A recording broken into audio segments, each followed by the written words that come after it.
Have you ever wondered why God seems silent when everything's falling apart around you? Why the wicked thrive while the righteous suffer?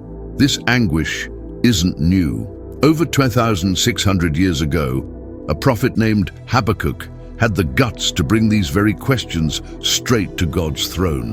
What happened next not only turned his agony into worship, but also reveals one of the deepest truths about genuine faith. Today, you're going to discover that your doubts don't push you away from God, but can actually be the start of a spiritual journey that transforms despair into unshakable trust. If you're tired of shallow answers and are looking to understand the divine purpose behind suffering and injustice, this video will uncover eternal principles that will shift your perspective on life's toughest moments. Get ready for a revelation that could change your faith forever. There's a dangerous myth that's spread among many believers, the idea that questioning God is a sign of spiritual weakness or lack of faith. But when we open the book of Habakkuk, we stumble upon a completely different reality. The prophet begins his divine dialogue with a cry that echoes from the depths of his soul. "How long, Lord, must I call for help, and you will not listen?" Habakkuk 1:2. These aren't the words of someone who has abandoned their faith, but of someone who takes it so seriously that he refuses to accept empty answers or indifferent silence. Habakkuk saw the violence, injustice, and perversion of justice all around him, and instead of grumbling to himself or to others, he took his anguish straight to the only one who could answer with authority. The prophet's sincerity is striking and challenging. He doesn't use polite religious language to mask his frustration. On the contrary, he openly questions, "Why do you make me look at injustice? Why do you tolerate wrongdoing?" Habakkuk 1:3. Habakkuk is essentially asking God why he allows his eyes to see so much evil without immediately stepping in. This kind of honesty might seem irreverent to some, but it actually reveals a mature and deep faith. A faith that doesn't need to pretend everything's fine when it clearly isn't. A faith that trusts God is big enough to handle our toughest questions and our rawest emotions. What makes Habakkuk's story so relevant for us today is that we live in a world where injustice seems to triumph daily. We see corruption without punishment, innocent people suffering while the cruel thrive, and entire systems built on lies and oppression. Just like the prophet, many of us cry out, "How long, Lord?" And this is where Habakkuk's story offers us profound comfort. God didn't condemn the prophet for his questions. He didn't reject him for his brutal honesty. Instead, God entered into dialogue with him, revealing that authentic faith can and should include moments of sincere questioning. God prefers our radical honesty over a superficial piety that hides unresolved doubts. But here's the crucial point we can't miss. There's a difference between questioning to God and questioning God's very nature. Habakkuk didn't doubt God's existence or power. He questioned his methods and his timing. He wasn't abandoning his faith, but deepening it through the pursuit of understanding. When we bring our doubts and frustrations to God in prayer, we're acknowledging that He's the only one with true answers. We're admitting that our perspective is limited and we need His divine wisdom. So, if you're grappling with tough questions about suffering, injustice, or God's apparent silence, know that you're in good company. God Himself honored a prophet who had the courage to ask why and how long. But be careful, because the answer God gave Habakkuk was so shocking and unsettling that it led the prophet to an even deeper questioning. Are you ready to discover how God can use evil itself to fulfill His eternal purposes? What sets Habakkuk apart from so many others facing faith crises isn't the absence of doubts, but where those doubts lead. While many turn to friends, counselors, or even inward in search of answers, Habakkuk does something radically different. He goes straight to the source. He doesn't call a town meeting to debate the situation. He doesn't write a philosophical treatise on the problem of evil. Instead, he enters into an intimate and frank dialogue with God Himself. That choice makes all the difference, because when we talk to people about our doubts, we get human opinions. When we talk to God, we get divine revelation. The book of Habakkuk is structured as a dramatic dialogue between the prophet and God. First, Habakkuk presents his complaint. Injustice in Judah seems endless. Then God responds, but his answer is even more unsettling than the original problem. God reveals that he will raise up the Chaldeans, a brutal and ruthless nation, to judge Judah. Imagine Habakkuk's shock.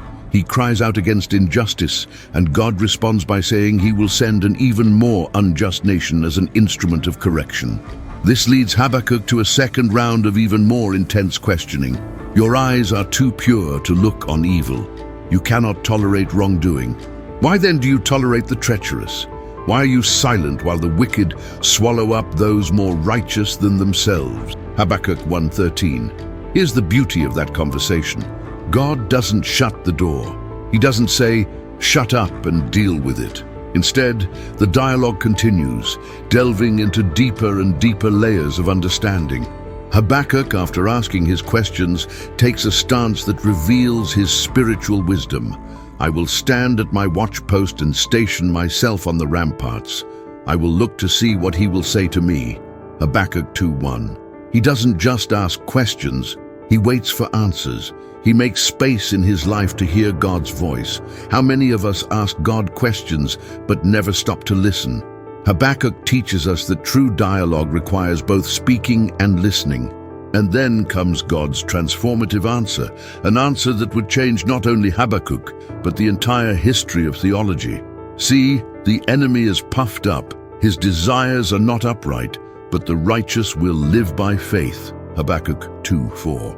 This simple yet profound declaration reorients the prophet's entire perspective. God isn't saying injustice doesn't matter or that he's indifferent to suffering. He's revealing that there's a deeper principle at work. True life, the life that endures through all storms, doesn't come from favorable circumstances, but from unshakable trust in God. The dialogue turned Habakkuk's doubt into understanding, and that understanding would eventually transform into worship. Are you willing to enter into that same kind of frank dialogue with God about your own doubts and frustrations? But here's something that's going to make you rethink everything you know about God's sovereignty. How can a holy and just God use wicked and cruel nations as instruments of his purpose? The answer will challenge your understanding of divine justice. One of the toughest truths to swallow in Habakkuk's revelation is that God openly declared he would raise up the Chaldeans to discipline Judah. I am raising up the Babylonians, that ruthless and impetuous people who sweep across the whole earth to seize dwellings not their own. Habakkuk 1:6. The Chaldeans were known for their boundless brutality, unchecked arrogance, and insatiable thirst for conquest. They were a nation that recognized no authority above their own strength, that mocked kings and scoffed at fortresses. And it's exactly this nation that God chooses as an instrument of his judgment. How can that be? How can a holy God use the wicked to fulfill his purposes? The answer takes us to the heart of divine sovereignty, a concept that challenges our human logic, but is essential to understanding how God operates in history. God doesn't need perfect instruments to carry out his will. In fact, Scripture is full of examples where God uses the sinful actions of men to bring his perfect plans to reality. Think of Joseph, betrayed by his brothers and sold into slavery, who would later say, "You intended to harm me, but God intended it for good." Genesis 50:20. Think of the crucifixion of Jesus, the greatest crime ever committed, which became the means of humanity's salvation. God doesn't approve of evil, but he is sovereign over it, capable of redirecting even the most perverse intentions to fulfill his eternal purposes. This doesn't mean God is the author of evil or that he condones injustice. On the contrary, God makes it clear through Habakkuk that the Chaldeans will also be judged for their cruelty and arrogance. Will not your creditors suddenly arise? Will they not wake up and make you tremble? Then you will become their prey. Habakkuk 2:7. The lesson here is profound. God can use a wicked nation to discipline his people, but that doesn't mean that nation is off the hook for its actions. The Chaldeans chose to be cruel. God merely directed their cruelty to fulfill a greater purpose. In the end, they too would face the consequences of their choices. God's sovereignty over evil doesn't nullify human responsibility. It operates through it and despite it. Understanding this truth completely shifts our perspective on world events and the injustices we witness. When we see wicked nations seemingly triumphing, corrupt leaders prospering, and oppressive systems gaining strength, we can be tempted to think God has lost control or that he's indifferent. But Habakkuk's revelation shows us that nothing could be further from the truth. God is on the throne. He sees everything, and in ways that often surpass our understanding, he is orchestrating history for his eternal ends. This doesn't give us all the answers we want, but it gives us something far more important: the confidence that behind the scenes of apparent chaos, there's a sovereign God who never loses control and whose purposes are never thwarted. Do you trust that God is sovereign even over situations that seem completely out of control in your life? But if God is sovereign over everything, including evil, then what should our response be when everything around us crumbles? The revelation will show the most revolutionary principle for living amidst chaos and injustice. Even with all the crazy divine revelations about judgment, wicked nations, and justice taking its sweet time, God gives Habakkuk a principle that would become one of the foundational pillars of Christian faith. The righteous will live by faith. Habakkuk 2:4.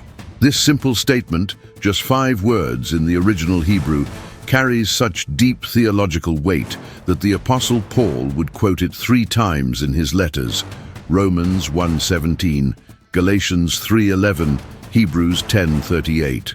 What God was telling Habakkuk was revolutionary. True life, the kind of life that lasts through judgment, injustice, and God's seeming absence, isn't propped up by good circumstances, but by an active, constant faith in a God who never fails. God's answer wasn't an instant fix for Judah's problems. It was a life principle that would go way beyond that specific historical moment. But what does it actually mean to live by faith when everything around you seems to be falling apart? First, it means recognizing that our strength doesn't come from our ability to control circumstances or understand all of God's mysteries. Habakkuk didn't get all the answers he was looking for. He didn't fully grasp why God would choose to use the Chaldeans, a nation even more wicked than Judah. But he got something way more valuable: the certainty that God was in control and that trusting him was enough. Living by faith means anchoring our hope not in what we see or understand, but in God's unchanging character. It means choosing to trust even when we don't get it, believing even when we can't see the path ahead. It's an active trust, not a passive one, a daily choice to lean our spiritual weight on God's faithfulness. Second, living by faith means sticking with it when human logic tells you to just give up. Habakkuk lived in a time when giving up would have made perfect sense. The nation was rotten from the inside out and was facing destruction from the outside. Where was the hope? The answer is that hope wasn't in the circumstances, but in God. For the revelation awaits an appointed time. It speaks of the end and will not prove false. Though it linger, wait for it. It will certainly come and will not delay. Habakkuk 2:3. God was saying his plans would come to pass at the right time, and those who live by faith have the ability to wait with confidence, even when the wait feels unbearable. This is a faith that doesn't demand instant gratification, that doesn't fall apart when answers take their sweet time, that stays strong even when the horizon remains dark. Third, and maybe the most challenging, living by faith means finding contentment in God, even when everything else is gone. This truth will hit its peak in Habakkuk's final declaration, but it's already hinted at in this principle. When God says, "The righteous will live by faith," he's setting up a radical equation: true life, faith in God, not true life, good circumstances, plus faith in God. Genuine faith doesn't rely on extras or ideal conditions. It's enough on its own because its object is enough on his own. This means you can have an abundant life even when everything around you is in ruins. You can have peace even when the storm is raging. You can have joy even when tears are falling. Not because you're strong or because circumstances got better, but because your faith is anchored in the unshakable rock that is God.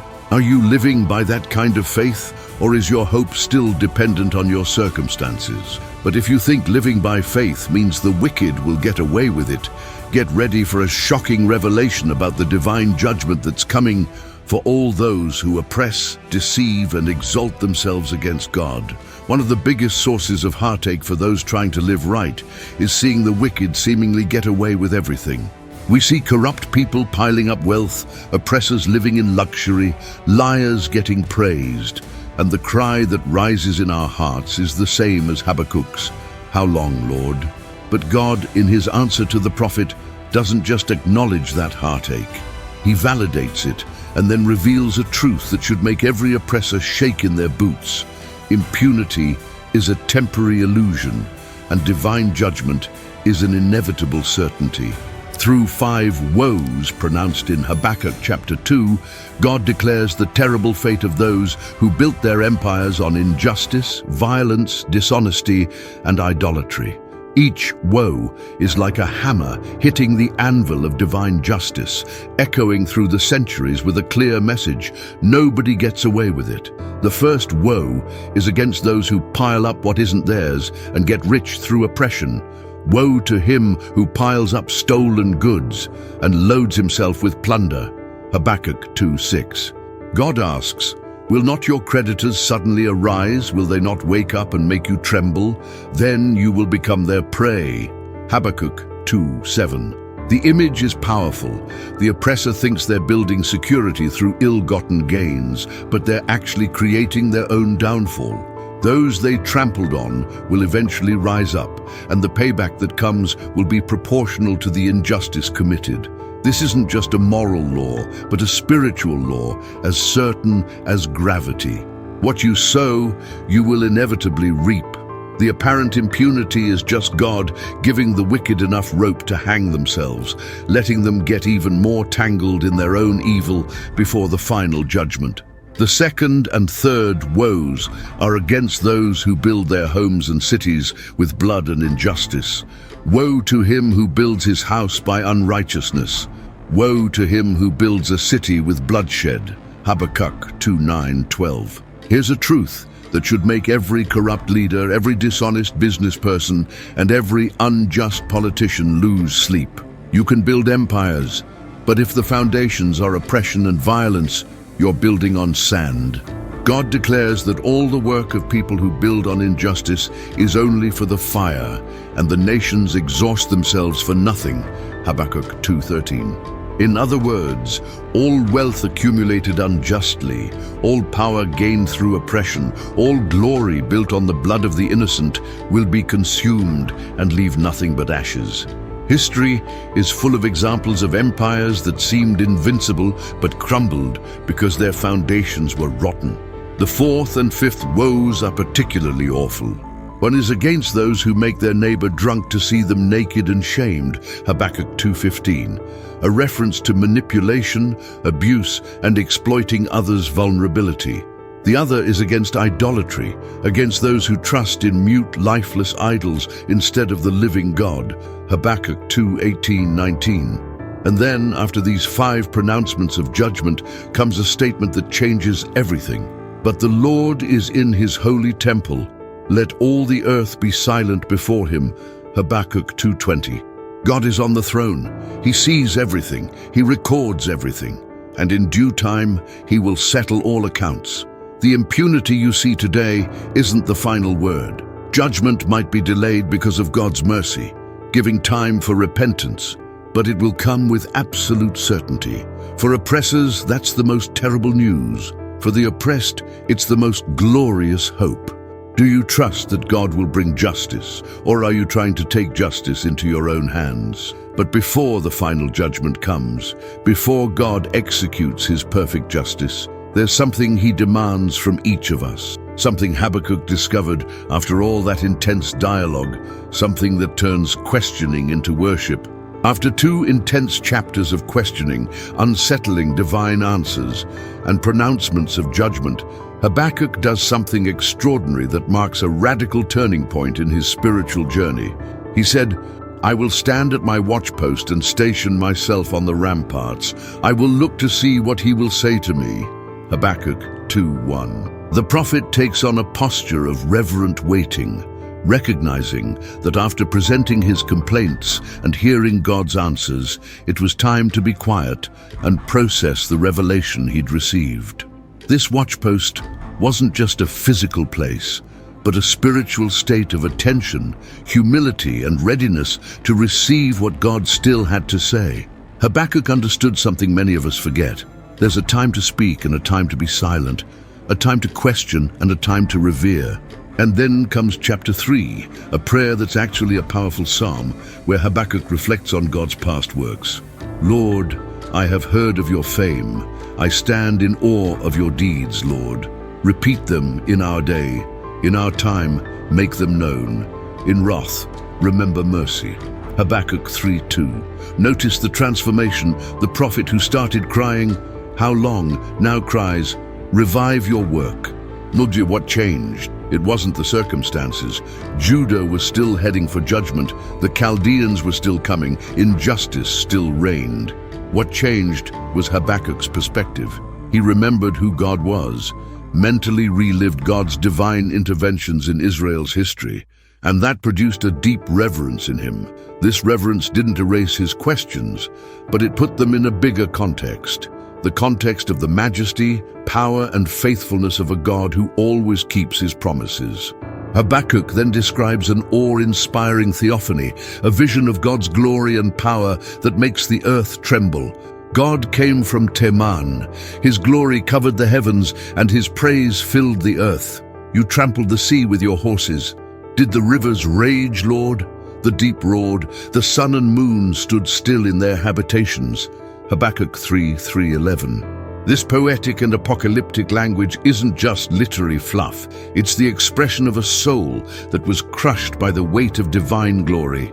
Habakkuk is describing the God who controls the forces of nature, who makes mountains tremble with his presence, before whom the sun and moon bow down. And confronted with this vision of God's majesty, the prophet finally gets it. His questions were legitimate, but they were tiny compared to God's infinite greatness. Reverence is born when we see God as he really is, not as our limited minds imagine him. And it's from this deep reverence that true worship springs. Habakkuk describes his physical reaction to the revelation of God's glory. "I heard, and my inward parts trembled. At the sound my lips quivered. Decay entered into my bones. My legs trembled beneath me." Habakkuk 3:16. He's literally shaking, physically rattled by the majesty of what he saw and heard. But this fear isn't paralyzing terror. It's transformative reverence. It's the recognition that we're standing before a holy, powerful, sovereign God who is absolutely worthy of all worship. When was the last time you were truly overcome with reverence before God? Not a fake or performative reverence, but a reverence that comes from a genuine encounter with his glory. True worship never starts with entertainment or manipulated emotions. It starts with reverence, with the sacred silence that acknowledges, "The Lord is in his holy temple. Let all the earth be silent before him." Habakkuk 2:20. Have you been cultivating that kind of reverence in your spiritual life? But brace yourself, because what comes next is the most radical and counterintuitive declaration in the entire book of Habakkuk, a confession of faith that challenges everything the world teaches about happiness and contentment. Continuing Habakkuk's spiritual journey, we come to one of the most powerful and challenging declarations in all of Scripture. After questioning, hearing unsettling answers, contemplating God's glory, and being filled with reverence, the prophet makes a confession that seems to defy all human logic. Even though the fig tree may not blossom, nor fruit be on the vines, the olive crop may fail, and the fields produce no food, The flock may be cut off from the fold, and there be no herd in the stalls. Yet I will rejoice in the Lord. I will exult in the God of my salvation. Habakkuk 3:17-18. Read that again, slowly, and let the weight of that statement sink into your heart. Habakkuk is saying that even if absolutely everything falls apart, even if all sources of livelihood and security are stripped away, he will still find joy in God. Not resignation, not defeatist acceptance, but genuine, vibrant joy. To understand how radical this statement is, we need to put it in context. Habakkuk was a prophet in an agrarian society where fig trees, vineyards, olive groves, and livestock weren't luxuries, but matters of survival. He's describing a scene of complete economic and social devastation. It would be like someone today saying, even if I lose my job, my house, my health, my savings, my connections, and everything I've worked for is destroyed, I will still rejoice in God. This isn't naive optimism or superficial positive thinking. It's a profound theological declaration about the nature of true joy and contentment. Habakkuk discovered something most people go their whole lives without realizing. Joy that depends on circumstances is fragile and temporary, but joy rooted in God is unshakable and eternal. He's not saying loss doesn't hurt or that suffering doesn't matter. He's saying that in the midst of loss and suffering, there's a source of joy that transcends circumstances. But how is this even possible? How can someone genuinely rejoice when everything's falling apart? The answer lies in the object of Habakkuk's joy. Notice he doesn't say, I'll rejoice despite the circumstances, or I'll try to find something positive in the situation. He says, I will rejoice in the Lord. That preposition is crucial. His joy isn't in the things of God, but in God himself, not in the blessings, but in the blesser, not in the gifts, but in the giver. That's the difference between transactional faith and relational faith. Transactional faith says, I follow God because he gives me good things. Relational faith says, I follow God because he is good, regardless of what he gives me or takes away. Habakkuk reached a place where God was no longer a means to an end, but the end itself. And when God becomes your ultimate good, nothing can steal your joy because nothing can steal your God. The journey ends with a declaration of absolute trust. The sovereign Lord is my strength. He makes my feet like the feet of a deer. He enables me to tread on the heights. Habakkuk 3:19. A deer is known for its ability to climb high, steep places with grace and sure-footedness. Habakkuk is saying that God will give him not just the ability to survive difficulties, but to thrive spiritually through them, to reach spiritual heights he'd never achieve in his comfort zone. That's the promise for all of us. When our joy is anchored in God, when our strength comes from him and not our circumstances, we can not only endure life's storms, but we can rise above them. Not because we're strong, but because the one we trust is invincible. So today, right now, ask yourself this crucial question. Does your joy depend on what you have or on who you know? Is your peace built on sand or on the rock? When everything is stripped away, what will remain? Habakkuk's journey teaches us that authentic faith doesn't shy away from tough questions, but transforms them through an encounter with a God who is bigger than all our doubts. From the anguished cry, "How long?" to the triumphant declaration, "Yet I will rejoice," we see a soul being shaped, refined, and strengthened by the revelation of God's sovereignty, justice, and sufficiency. You don't have to pretend you understand everything or that you have no doubts. But you do need to take those doubts to the only one who can transform them into unshakable faith. You need to cultivate the reverence that comes from encountering divine majesty and allow that reverence to turn into genuine worship, not because your circumstances changed, but because you've seen who's on the throne. The invitation today is clear. Stop looking for joy in things that can be taken away and start finding it in the one who can never be removed from your life. Choose to live by faith, not by sight. Trust that judgment will come for the wicked, and that God's justice, though it may be delayed, is absolutely certain. And when everything falls apart around you, when the fig trees don't blossom and the fields produce nothing, may you be able to say with Habakkuk, "Yet I will rejoice in the Lord." Because in the end, what matters isn't what you have or lose, but who you have. And if you have God, you have everything. If this message resonated with you, and you also want to declare that your joy is in the Lord, regardless of circumstances, hit that like button now and write in the comments, "I rejoice in the Lord." This simple declaration can not only strengthen your faith, but also inspire thousands of people who need that same hope. And if you're not subscribed to this channel yet, subscribe now and hit the bell icon so you don't miss any biblical revelations that can transform your spiritual life. Every video here is a deep dive into Scripture, designed to awaken your faith and draw you closer to God's heart. And since you've discovered how Habakkuk found joy amidst chaos and injustice, you need to check out another amazing story of divine protection that will revolutionize your understanding of God's care. Click the card on your screen now, or check the description to watch "Why Did God Protect Elijah from Death?" The truth that will transform your faith. In that video, you'll discover the supernatural principles of protection that worked in Elijah's life and are still available to you today. Don't stop your spiritual journey here.